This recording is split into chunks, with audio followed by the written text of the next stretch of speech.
So they just released the second season of Tour de France Unchained on Netflix, like last week. And here we go again, Amanda. Despite there being absolutely no evidence of doping during last year's race, I watched the whole race. I know there was no doping. The trailer teases scandals on doping that went on and has a clip of one rider being asked if they think he was doping, referring to like one of the leaders of the race during the time. Look, the Tour de France and cycling in general, like no stranger to doping controversy. I totally get it. But I'm going on record, nothing went on last year. It's almost impossible to slip that by nowadays. But you got to watch the series to find out. It's awesome. It's so intense. It's so addictive. And it totally explains the rules and strategies of the race and would help anyone learn to love the Tour. So do I need to watch the series before the actual Tour de France happens this coming weekend? No, because we're going to do this podcast right now and we're going to get super smart on the Tour de France. Okay, fine then. Right? But what does the Tour then have to do with being more cultured and curious? What doesn't it have to do with it? I mean, it showcases the history and heritage of France, the center of all culture, while there's an intense bike race happening to go on in the background. And if you pay attention, instead of falling asleep, you gain insight into the local tradition, like the French cuisine, and the whole beauty of France's landscape on full display, making it, in my opinion, one of the funnest ways to explore European culture and geography.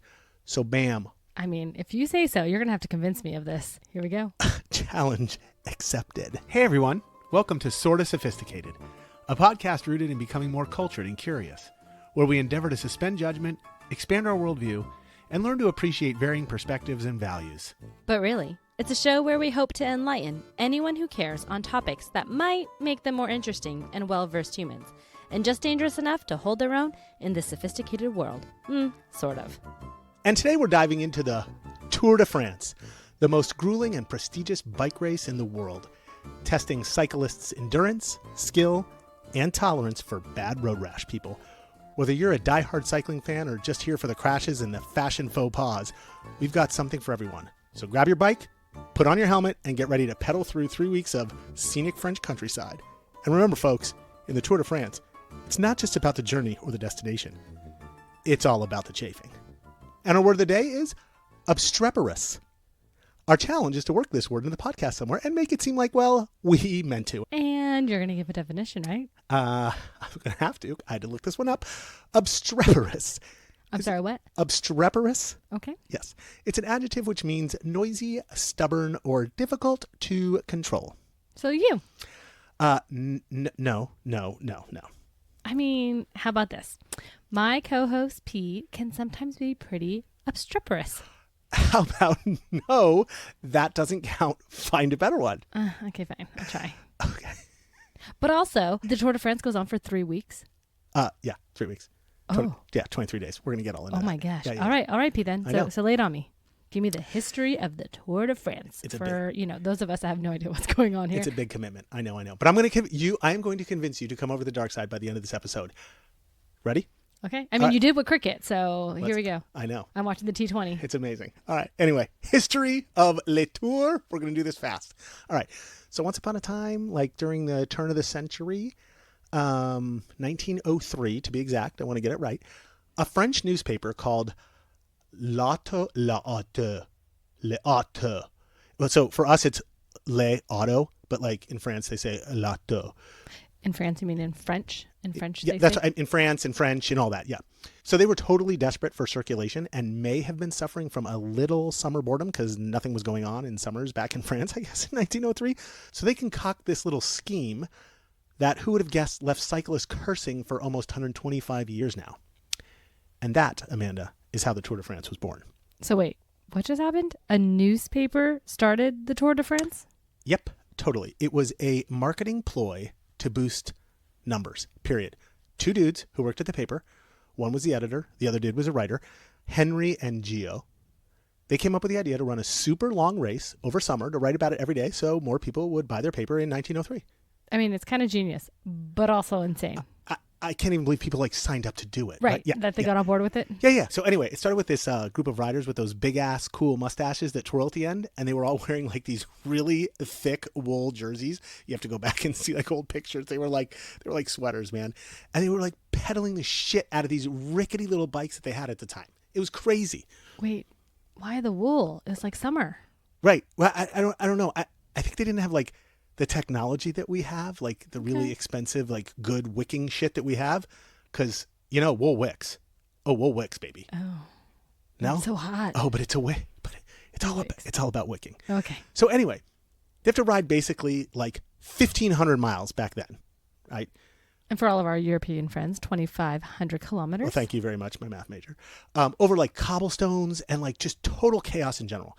Not to mention like mountains, rivers, valleys, everything in between, right? This isn't like paved roads yet. And you want to know what the prize money was for the first winner back then? Take a guess. $100? No, it's France, so it's not dollars. It's Well, the equivalency thereof. it's francs. Okay. Okay, and it was a measly 20 francs. Francs? Is that how you say it? Francs? So how much would that be in US dollars? Like $22 maybe?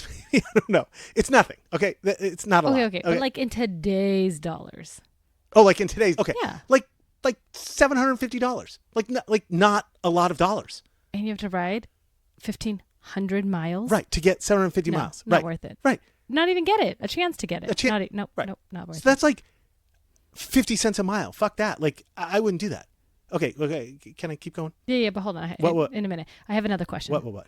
So they had to ride 1,500 miles without stopping. How did they potty? Good question. Okay, wait. I'm answering the first question first. The first race was ridden over 6 stages or like 6 days, with each stage being somewhere between like 200 and 300 miles per day. That's a lot. Like 8 hours of riding a day? Holy shit. Yeah, it's like a lot, like 15 hours of riding a day. It was a lot, like sun up to sundown. It was crazy. And you don't stop. Yeah. And so answer question 2, there were actually a few ways to go potty, believe it or not. So we're going to get all super sophisticated here. The first is they kind of all stop together as a group and pee by the side of the road, like in a line. But it's always men, right? Yes, it's all, yeah. Okay. I mean, there's now a Tour de France for women, and so I don't ask me those questions, but like, yes. Men line up, side of the road. Okay, that tracks. Yeah, right? Totally tracks. But wouldn't someone be able to use that to their advantage then and Like how? not stop, and then they would be ahead of the pack? Oh, yeah. I guess, but yeah, I'll explain it later. But like one rider would have like zero chance against a group of like 180 or so chasing him because he'd be caught in like 5 minutes. But how? Like, okay, wait, I'll explain more in a minute. I have to get back to the potty thing first. You're firing like a ton of questions at me. Sorry. It's fine. I'm really interested. I'll get to it all. And I don't know anything. Okay, so I promise. Okay, so potty. Okay, so the second way to go potty, if no one's stopping, you just stop on the side of the road, get off the bike and pee, and then catch up with everyone else. So it's sort of the opposite of what you were saying before. It's like now you're behind. Everybody else went on without you, and I got to like pedal your ass off to catch up. I mean, it seems pretty simple. Right, so far so good. And then finally, if you're racing just hard, this is my favorite one, just go on the bike, dude, mid-race. And a lot of times, if you watch closely, you'll see another teammate like with his hand on the back of his buddy, sort of pushing him along while he's going potty, like right next to him. Huh. I don't know how I feel about that. Yeah, I know. Okay. Mm-hmm. I mean, I guess I never thought about just going. But there you go. Those are the 3 ways I go.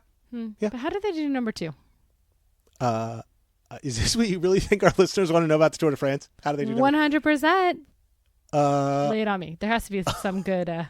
Okay. It's not that glamorous. It really isn't. They just stop and they find a ditch or a tree or something and go right there. And I have absolutely seen it on television. Huh. Mm-hmm. But those are the ones who probably lose the race. Like they should have did their pregame poop. No. Okay. So back to your like original thing there.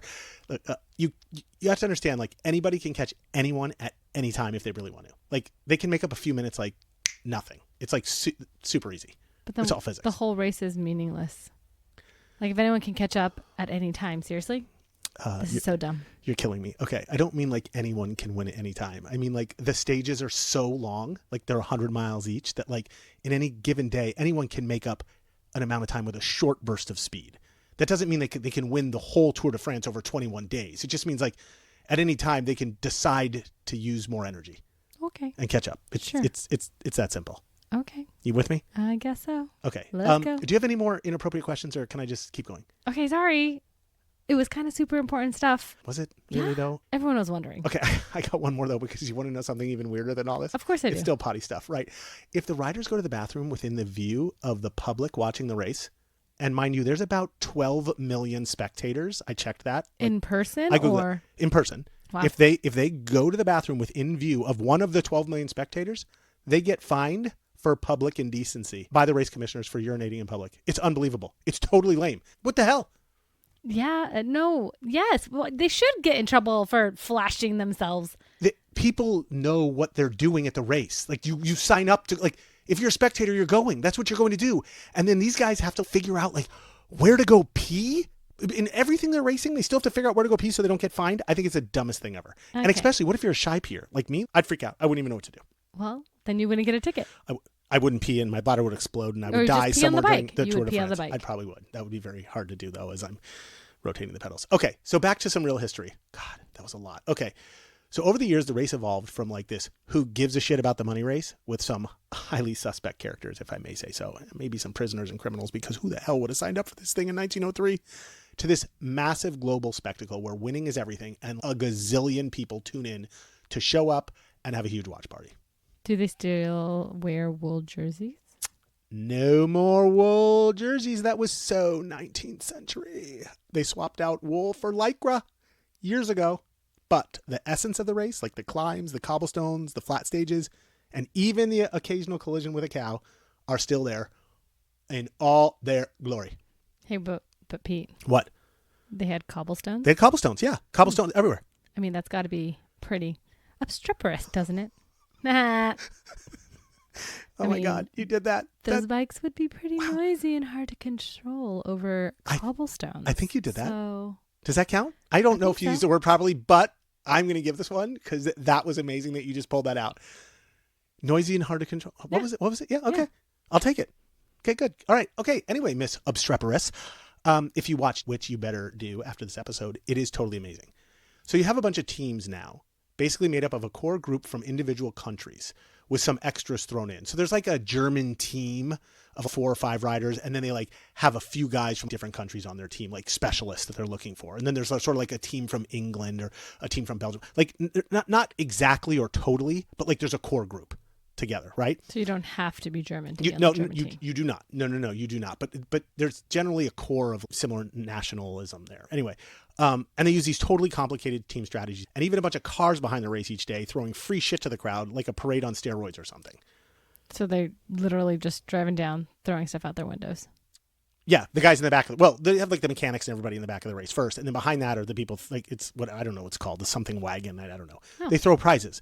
Because how are you supposed to keep 12 million spectators interested when you spend all day waiting for the race to come by? And when it does, they fly by you at like 50 miles an hour or something, and they're gone in like literally 8 seconds. You need free shit for sure. Wow, it's like worse than golf. Right. Imagine it. Literally, every time I'm watching this thing, I'm like, what if I was standing right there watching? And then all of a sudden it's like, boom, everyone's gone. You're like, oh. All done for the day. For the whole day. Yeah. So it's a spectacle for sure. I mean, listen, in my opinion, it is literally the greatest test of any athlete in any sport for endurance and just overall like mind over matter. It is all willpower all the time. And I can tell by your face, like maybe that's not enough for you to watch yet, which I can appreciate since we don't all share the same perspective, Amanda, and that's fine. And I'm learning to grow. All right. So just for you, it's also a really cool way to see some of the most iconic and prettiest parts of France and all the castles and small towns and cool farms and really just all of French culture. I mean, that's something I can get on board with. So you're telling me that if I watch it on TV, I'll be able to see all of the castles. And... They're gonna teach you. The narrators, the I guess announcers, they know more about French culture than anybody. That's all. They don't talk about the race. They talk about when the castles were built, who inhabited the castles, how they used to live the life back. It is amazing to watch. So I'll just get a little sort of sophisticated while listening, huh? Yes. All right. That is absolutely with a little bike race thrown in. Yes. I like it. Beautiful. Like it. But how many riders and teams are there? Okay. So there's roughly 20 teams now. And do they all ride together? They all ride together. Yes. Okay. Except for one day. But anyway, and each of them have 8 riders. So 20 times 8, it's about 160 riders that compete in the race. It might be 21 teams. And compete, like they're all going for glory. And they're all together. They're all together. They're all going. They start at the same time and said yes. Yeah. I feel like the domino effect could take place here. Okay. Yeah. I'm going to have to watch, but I need some lingo. So lay it on me. All right. Good idea. For all you virgins jumping into the world of cycling, you got to learn lingo. Here's a few quick ones. Okay. So first we have the Peloton, people. The Peloton. The stationary bike? That's what you're going to start with? Wrong. That came 100 years after. Wait. Huh? Yeah, so the Peloton is actually the giant squirming mass of riders. Oh, what we were just talking about. Yeah, I guess the cyclists really, riding together in what looks like, I guess, a school of sardines. Okay, Yeah, yes. It's the whole huge group. Yeah. Huh. I never knew it actually had a name. Clearly, as we were just talking about it, and you didn't even call it a Peloton then. Yeah, well, because I knew that I was going to teach you what a Peloton was. Fair. Okay. So then why is it called a Peloton? So it is called a Peloton from the French word for little ball or platoon or even maybe group. Also, it just still seems so dangerous. So I used to think it was really dangerous, but staying in a group like that helps riders save a ton of energy by drafting behind each other. And it is way safer than you think to be in a group than it is to be alone. Interesting. Okay, so then we have something called the general classification. You'll hear that a lot while you're listening. The GC, they abbreviate it. So each rider's finishing time is collected after a day's stage. And the general classification is just the term for sorting those riders according to their cumulative time, plus or minus any bonus or penalties.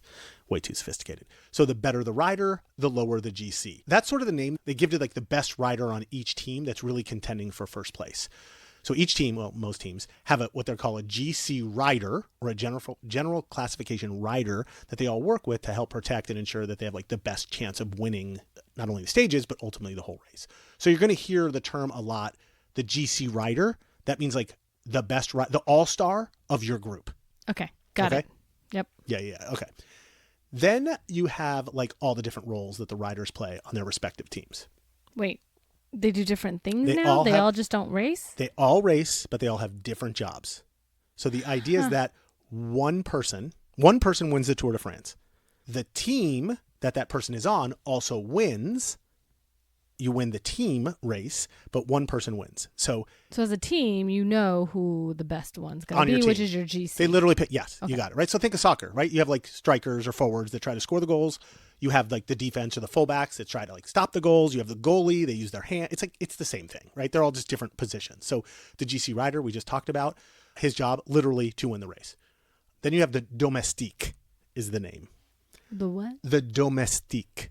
In my opinion, the totally unsung hero. Like the drummer and bassist of a band that keep the whole freaking song together, but get no credit. Like the engine room man. These guys fetch water bottles for the trainers. They block the wind for the GC rider. They chase down the breakaways. A breakaway? The breakaways. Yeah. When some riders, at the beginning, when you were talking about the P, if somebody takes off in front of the whole peloton, the domestique's job is to sort of chase them down, right? For sure. They basically do everything. Right? They sacrifice their own chances of winning to help the GC win. So they're doing it for the greater good. They're greater good. They're like the ultimate wingman. Like it. Then you have the sprinter. Okay. The sprinter, baby. Yeah. Not running. Nope. No. The sprinter. So a lot of teams have them, some don't. But the sprinter's job is to win on the flat stages with their... Oh, okay. So kind of a Yes. sprinter running. Yes. Right? Because there's mountain stages, there's flat stages. There's all different sort of terrain. You with me? Yep. So on the flat stages, you want your sprinter who has ridiculous bursts of speed over very short distances because their legs are like freaking tree trunks. They are huge. And they can also win points at a sprint stage. So it's important to have a sprinter on your team to win certain parts. Okay, you're gonna have to loop back around to the staging thing, but I'm still in vocab mode. I'll loop back. Okay, I'll loop but back. I do feel like I'm getting it a little bit, where it's like utility knives, right? There's different knives in there for what you need. You make this so perfect. But eventually, it will add in points, and we'll figure out how it'll all come together, and okay. we're gonna cook whatever we're cooking with the utility knives. Perfect. Yes. Let's go. Okay. Finally, you have the lead out rider. Okay. I can't even guess what a lead out rider is. What is it? The lead out rider. It's like a grand marshal of a parade or something. Yeah, okay, sure. No, it's not like that because each team has one. So it's not there's not one lead out rider. Maybe The whole they're the Tour de grand France. marshal of their team. Okay, wow, this is going to be hard. Okay, so first you have this thing called a sprint train where basically your team lines up as it gets close to important parts of the race, like either the race finish or a sprint location that I'll explain later, and they guide the sprinter through all sorts of chaos. And then the back of that sprint train is the lead out rider. Let me explain like this. His job is to guide the sprinter through that insane final 100 meters or so and shield the sprinter from the wind till the last possible second and leave the sprinter in the best position to win. So you have 8 guys that are lined up and they're racing really fast, right? The 7th guy is the lead out rider. The 8th guy is the sprinter.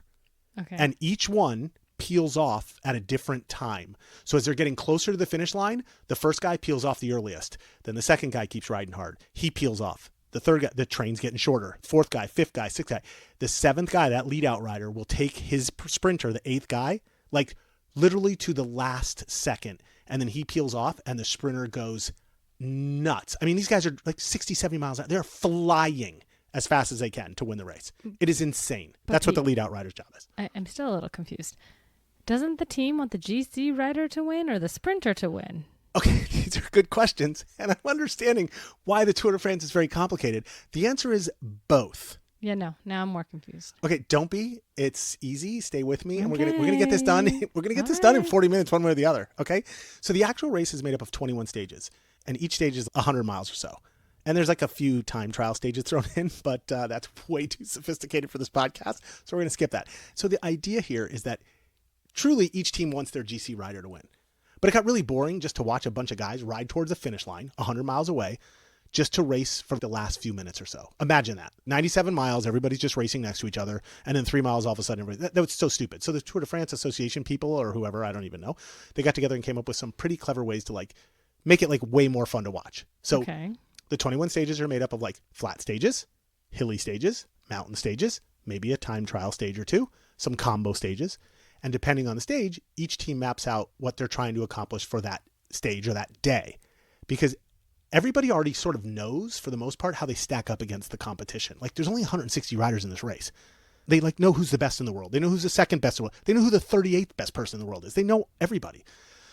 So it's sort of like the Dodgers and the Yankees are playing the Pittsburgh Pirates or something like that. Like, nobody competes with Dodger or Yankee payroll. So you just do your best. But, like, 8 out of 10 times, you pretty much can predict the outcome. Okay? So the same is true for any of the Tour de France teams. So they all know who the best riders are and who has the best GCs. So they're really playing for these points, or the younger riders are getting prepped for future years. They sort of have a good sense. So they're all just playing for second place. Yes. Yeah. Yes. I don't want to say it quite that way, but yeah, the idea is they're all playing for like a bigger strategy at some future state. Yeah. For sure. So when does the fun come in? Okay. All right. You got it. Okay. So basically they have like 4 ways to win stuff, and each one comes with its like own special colored jersey. So everyone knows you won or are winning at any point in the race. So first, the yellow jersey. That's like the best jersey. You've probably heard of have you heard of the yellow jersey? No, you don't? No, I just remember Lance Armstrong. Okay. The yellow jersey. Yeah. So the yellow jersey is for the GC riders fighting to win the whole thing. And whoever is leading the race at any given time or any given stage by having the lowest number of minutes ridden so far wears that yellow jersey for that stage. So whoever wins the first stage puts on the yellow shirt. Nobody has it the first stage. Once the first stage is over, whoever won wears the yellow. After the second stage, whoever is leading by time, whoever has the lowest time in the first and second stage combined, now wears the yellow jersey. Same for the third stage. Same. So it's always up to date. The yellow jersey is always up to date. It's the leader of the race, like currently happening. Basically, the yellow jersey symbolizes I'm the best right now, and everyone is just along for the ride. Yes. Okay. Absolutely. I mean, people are trying to, of course, beat him, but yes. Okay.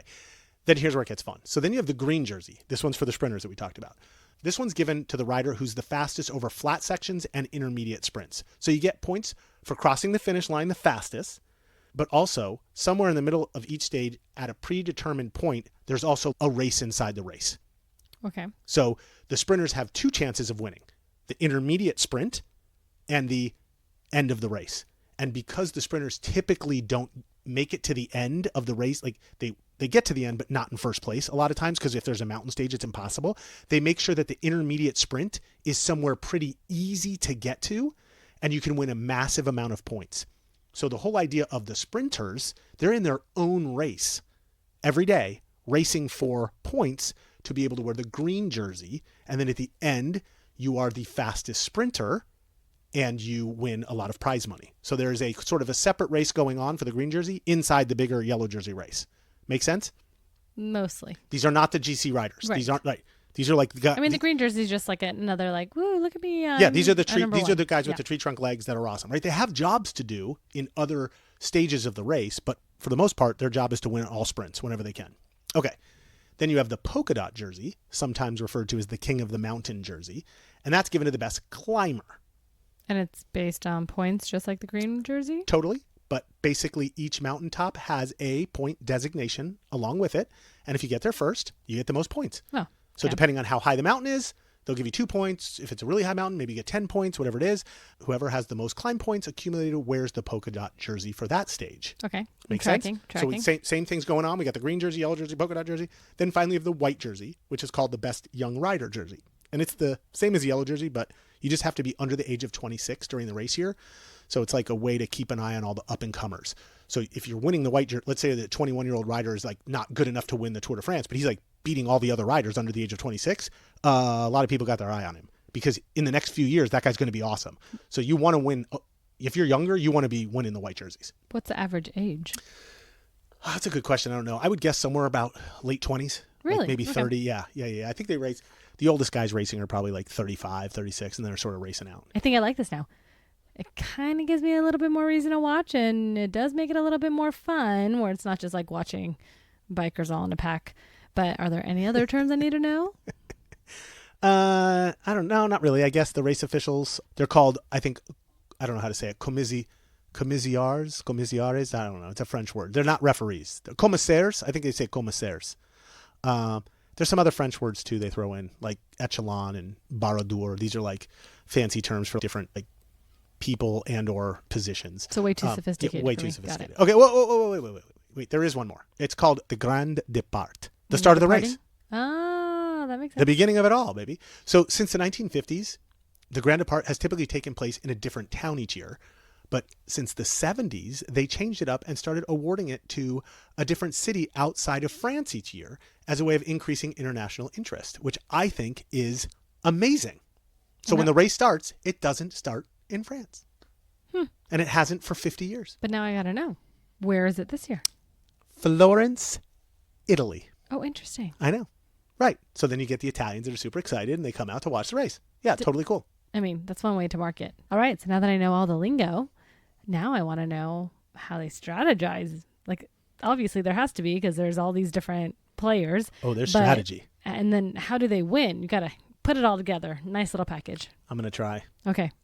So basically, like winning the tour revolves around keeping that GC contender in the best shape to give him the best chance to win each stage or place up high enough in the standings consistently. So by the end of the tour, they have the lowest time. And to do this, you need all your teammates, like I already explained. Everybody's got to do the job. And all the jobs are totally planned out in advance by the coach, trainers, and all the riders who sit in cars behind the riders and talk to them the whole race in their headsets, telling them what's going on in real time, making sure the riders on their team are all okay. Like everybody's doing their job right. They all plan on how to support their GC and how the GC can gain time on each stage and where they can chill and save energy if they're winning. When you say gain time, you mean not gain time. Yeah, I said that is a little deceiving, isn't it? How they can Like cut time. gain time against their competitor, right? Like their competitor's going to take longer, Yeah. right? So they're going to Go say that a faster. lot. They're going to say gain time, but it means against their competitor. Okay. Have a bigger gap. And each tour every year has some specific key stages that make or break the whole race for the riders. Usually these are the highest mountain summits and the individual time trials. And these stages are the ones that give the GC massive time gains over their other contenders or put more space in between the time between their And that contenders. makes sense. Yeah. So the domestique set the pace and also sort of shield from crashes because they're out in front. The climbers are the one who lead their GCs up all the climbs. The lead out men protect the GC from wind or just let them draft when they're tired. And some of the other guys try to control the pace of the whole peloton. So they sort of try to control the whole race, basically keeping everyone on their heels, so to speak.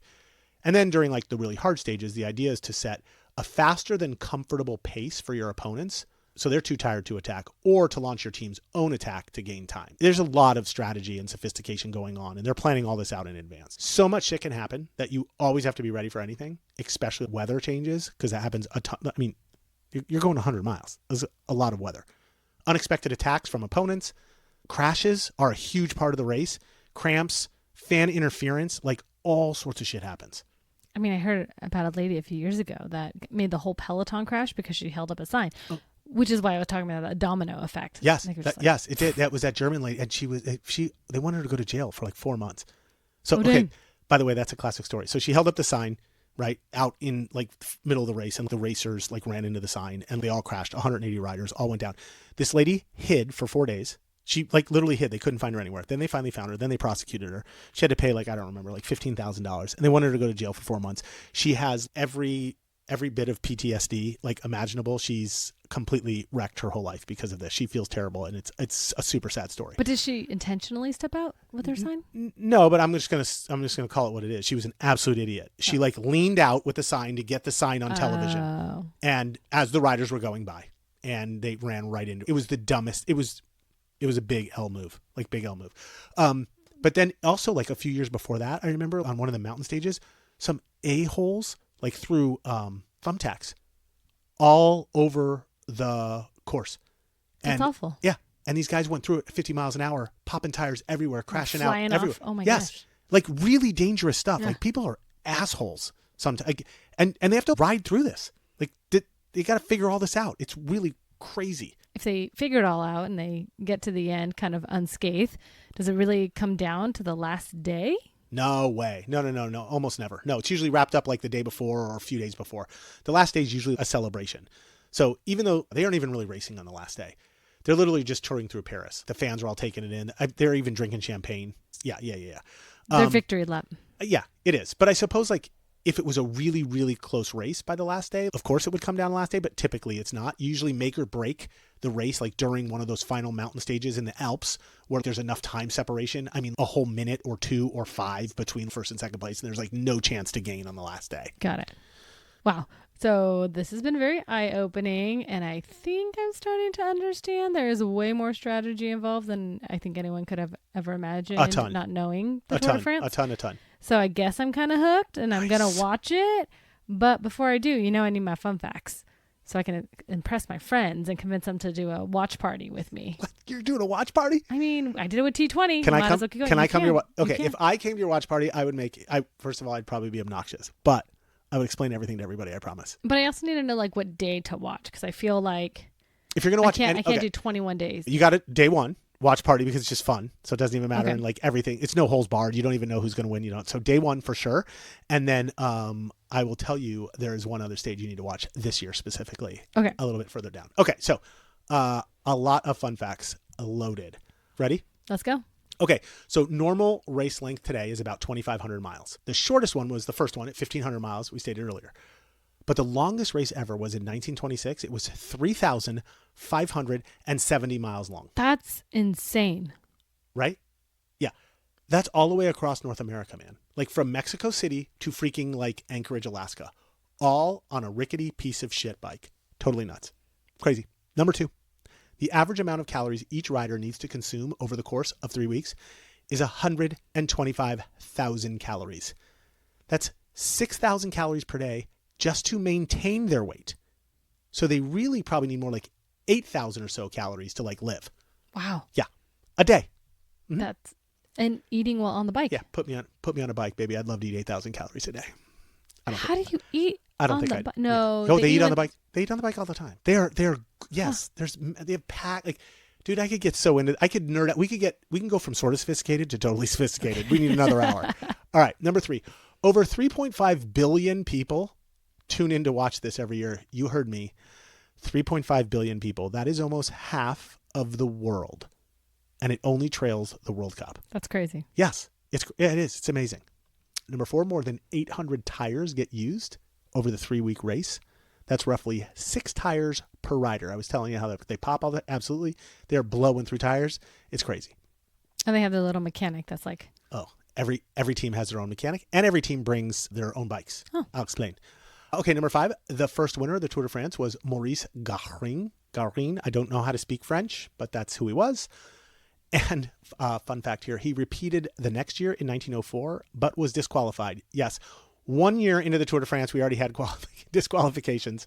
They found out he took a train through the Alps and then got on a new bike. That's kind of cheating. Yeah, totally. So one in 1903, disqualified in 1904. I feel like, did he cheat in 1903 Yay, too? Maurice, probably. but I mean, who knows? How many people were racing That's then? true. Like 12, and probably 11 of them were criminals. Okay, number 6, the most stages won by a single rider is 34. Not like when the Tour de France wins. I mean stages of the Tour de France.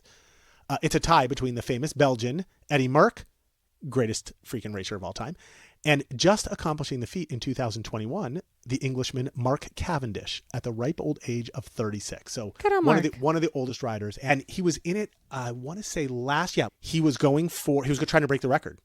He was going to go for stage 35, and he crashed out of the race on stage 8, so he couldn't race anymore after stage 8, which was super sad because everybody was rooting for him to like beat Eddie Merckx, but Is he going to race this year? no, he can't. Oh. No, I think he's too old now. I don't think he's racing anymore. He's done. Okay, number 7, the fastest tour ever completed was just under like 80 hours of ride time. I don't know what that is. 4 days, like consecutively days, right? So the difference between first and second place is usually like minutes. It's not seconds, right?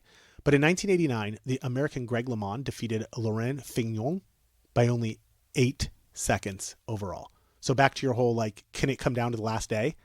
That day, it was coming down to the last second. They were racing for the finish line. Talk about winning by a nose. Right, right? I've never seen anything like that. Usually everyone, because I started watching in like, I don't know, 2005. It's like minutes. Like the last days, nobody's been paying attention, right? So that must have been crazy in like 1989 for sure. Number 8, in the 1920s, competitors shared cigarettes while racing. They were just smoking right there on the bikes because at that time, riders believed that smoking helped open up the lungs in preparation for the mountain climbs. Yeah, I just don't. Really helped them open up the lungs. I don't think that's what was really happening to their lungs. No. At all. No. So anyway, I don't believe they use that practice anymore. Now they find different ways of doping. Okay, wow. Number 9, and finally, alcohol was consumed during the race because it was believed to ease or numb any pain of the riders during the race. It was banned in 1960 when they figured out it wasn't really true after all, and the riders were just getting hammered. Talk about the original form of doping. Right? Classic. Let's go, right? Alcohol. All right. That's all I got. Fun facts out. All right, I love it. You know, fun facts are the best part of this whole podcast, so I do appreciate those. Do we have anything else, or are we going to wrap it up? No, that's all I got for today. Hopefully I convinced you it's worth tuning in and watching. You did. I'm excited. I'm in. Let's go. All right. Well, hopefully you feel like you got the inside scoop on what it takes to conquer the Tour de France. Whether you're dreaming of racing or just cheering from the couch, remember, it's all about teamwork, tactics, and a shit ton of pedaling and leg lube, baby. Oh my God, Pete, you're killing me. Leg lube. What is leg lube? It's all about leg lube. You held back leg lube. No, you got to put it's the chafing cream. You got to get it all in all the cracks. Yeah. That would have been a good fun fact. Yeah. What would have been a better fun fact if you knew how much leg lube they used? I don't know how much leg lube they used. That would have they used 106 pounds of leg lube. I have no idea. All right. Well, then what do I need to know and remember from this podcast that's going to make me sort of sophisticated to my fellow humans? All right, let's go. First, get Peacock and set it to record all 21 stages of the Tour de France, unless you want to wake up every morning at 4:30 and start watching like I do, which I don't think a lot of people want to. But so for cheaters, you can also watch the recap of the day's stage on YouTube in like 20 minutes every night, or even for worse cheaters, just follow the tour on Instagram and make sure you know each stage winner and the overall leader and who's in second at any given time. So you sort of seem mildly relevant. All right. That's what I'm going to do. You're going to see the last one? Yep. I have an idea. Why don't you just call me every night? We'll talk for 5 minutes. I'll give you the download. Okay, good. Okay, good. Second, I would do a little research on the upcoming tour. So, like, I'd probably get to know the names of the top 5 contenders and also which country the Grand Départ is going to be in. Florence, Italy this year. Oh, look at you. All sophisticated. I listened. Right? It's also good to know a little something about the city that the Grand Départ is in. Like, did you know that Florence was once the capital of Italy and now it's just the capital of Tuscany? Did not. Did you know it's where Gucci is from, or that it is the birthplace of the piano? No. And it was also the first Italian city to pave its streets. How do you like that? I mean, Florence be rocking. And it's got Statue of David and his little peenie. Right. Okay. So there you go. You know something about that. You need to know about the Grand Départ. Okay. Fair. But who are the 5 contenders then? Oh, the 5 contenders. Let's go. Okay, so Jonas Vingegaard from Denmark. Vingegaard. He's like my favorite. So he won the last 2 tours back to back. And then you have Tadej Pogačar from Slovenia, and he won the 2 before that. So that's like the race is really between those 2. So 2020 and 2021 it was Tadej, and then 22 and 23 it was Jonas Vingegaard. So All right. this is like the tiebreaker. Yeah, this is big. Okay, and then you have Remco Evenepoel from Belgium. He's awesome. Primoz Roglic, he is amazing from Slovenia. He has not won yet, but he is awesome and could win at any moment. And finally, Carlos Rodriguez rounding out the top 5 from Spain. They're all awesome. They all can win this year. You don't have to know a lot about them, but it's good to know their names. So like when you'll hear them a lot if you're watching. I would also look up the hardest stage, so you know whoever wins that stage is probably going to win the Tour. And So remember earlier when you were like, so what stage do I watch? You watch stage 1 and stage 19 this year, people. It's from Oja to Isola. I want to say that right. Isola 2000. That's a ski resort. So from Oja to Isola 2000. It's got 3 massive climbs, all over 6,000 feet, and one as high as 8,500 feet. It's going to be nuts for sure. Like, this is like climbing to Big Bear 3 times in 4 hours. That's crazy. Right. Yeah. No. This is what's this will be the make or break. And there's like this one guy. That's his specialty. The GC is going to win the mountain. The mountain stage ends up being won by the GC. So it's interesting because they start in hilly stages, and in the hilly stages, the king of the mountain climbers they win. Mm-hmm. Like they put those out in front. They do a lot of the points and start getting the polka dot jersey. But by the end, like in the Alps, when it's the serious big climbs, the GC riders will blow by anyone else. That's how good they are. Yes. So it's sort of weird, but like by the end of the race, the yellow jersey generally also wins the polka dot jersey. Huh. It's a little weird. Okay. So now that you're armed with all that, basically when you're at the office next time talking about sports, ask a coworker if they watch any sports last weekend, and then listen and care a little bit about their specific passion. Then when it's your turn, tell them you've been fascinated with the Tour de France recently and that you're watching the race. But probably make sure it's somewhere around June, July, or else you're going to look like a total idiot. Totally good point. Otherwise, yes, you look just kind of out of sorts. And then finally share these interesting and relevant details to seem sort of sophisticated. The Tour de France started in 1903 as a stunt to help a newspaper boost its circulation. The race covers roughly 2,500 miles over the course of 23 days, with a rest day or 2 thrown in, which translates to more than 100 miles of riding per day. Number 3, the riders use different bikes depending on the terrain for the day. Mountain, flat, or time trial. Each rider brings 4 to 5 bikes to the Tour ready to go. Number 4, 4 men have won the Tour de France 5 times each. Jacques Anquetil was the first one, Frenchman. Eddy Merckx, we talked about him, from Belgium. Bernard Hinault from France. And then most recently, Miguel Indurain from Spain. He did it in the 90s. Number 5, the route changes every year, with the Grand Départ taking place in a different country other than France. But the bulk of the race is run through France. And yes, some years are totally harder than other years. And finally, don't ever mention Lance Armstrong unless you know your shit. He's too polarizing in the cycling world after getting stripped of all 7 of his Tour de France victories for juicing during the early 2000s. All 7. 7 in a row. And they said, just kidding. That he were doping the whole time. You either love him or hate him, and I hate him. So Wow. How do you? So that means the Americans have never won then. Greg LeMond. Okay. Yeah. So he back in the 80s. Greg LeMond was amazing, and then Lance just sort of blew it. And there you have it, dear listeners. Thank you for riding along with us while we learned all about the most prestigious cycling race in history, the Tour de France. And all you need to do to win is assemble a team of superhumans, pedal like your life depends on it, and never ever forget your sunscreen. Whether you're drafting behind your teammates, climbing mountains that would make a mountain goat think twice, or downing energy gels like they're going out of style, it's all part of the grand spectacle that turns mere mortals into lycra-clad legends. We'd like to think we've shared just enough information to make you either a flaming nuisance or a little more sophisticated to your fellow humans. Well, sort of. Until next time, keep those wheels spinning, your water bottles full, and your tire pumps at the ready. Catch you on the flip side of the Peloton. And if you enjoyed this episode and found it particularly interesting, don't forget to subscribe, leave a review, and share with your peeps. Until next time, stay curious and stay inspired.